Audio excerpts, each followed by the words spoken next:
யாரெல்லாம் no contact ரிலேஷன்ஷிப்ல இருக்கீங்களோ உங்க பர்சன் உங்களை பத்தி என்ன ஃபீல் பண்றாங்க, என்ன நினைக்கிறாங்க, கரண்ட் ஸ்டேட்ல அவங்க எப்படி இருக்காங்க, என்ன பண்றாங்க அப்படின்னு தெரிஞ்சுக்க நினைக்கிறீங்க அப்படின்னா இந்த பிரபஞ்சம் ஒரு சின்ன கைடன்ஸ், ஒரு சின்ன ஹிண்ட் உங்க பர்சனை பத்தி சொல்ல நினைக்கிறாங்க.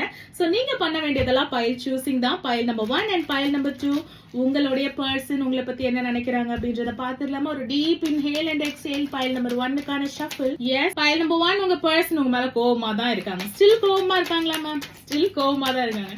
சோ பைல் நம்பர் 2 உங்களுக்கான ஷஃபிள். ஓகே, உங்க பர்சன் உங்களை பத்தி என்ன தெரியுமா நினைக்கிறாங்க? பைல் நம்பர் 1 உங்க பர்சனுக்கு உங்களை பத்தி சில விஷயங்கள்ல கிளாரிட்டி கிடைக்கல. தே வாண்ட் ஜஸ்டிஸ் கேட்க வேண்டிய பர்சன் நான் தான் மேம். அவங்க தான் என்ன ஹர்ட் பண்ணிட்டு போனாங்க அப்படின்னு நீங்க சொன்னீங்கன்னா எஸ், அஃப்கோர்ஸ் ஜஸ்டிஸ் கேட்க வேண்டிய பர்சன் நீங்க தான்.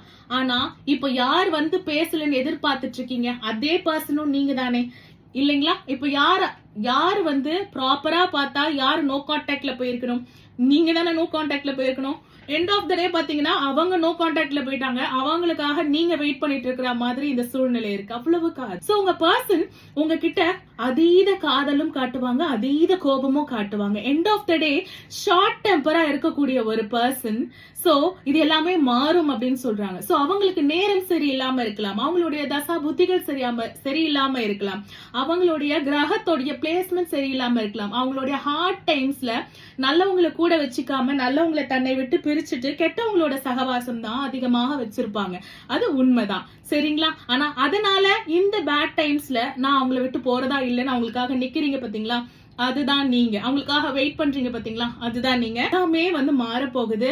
சோ இதெல்லாம் வந்து ஒரு கார்மிக் பேட்டர்னா தான் இருந்திருக்கு. சோ இந்த கார்மிக் பேட்டர்ன் பினிஷ் ஆகும் போது இது எல்லாமே வந்து தானாவே பினிஷ் ஆயிடும் அப்படின்னு சொல்லிட்டு சொல்றாங்க. File number 1. பைல் நம்பர் 2 உங்களுக்கு பாத்தீங்கன்னா நிறைய கார்ட்ஸ். Over thinking. உங்க பர்சன் என்ன தெரியுமா சொல்றாங்க?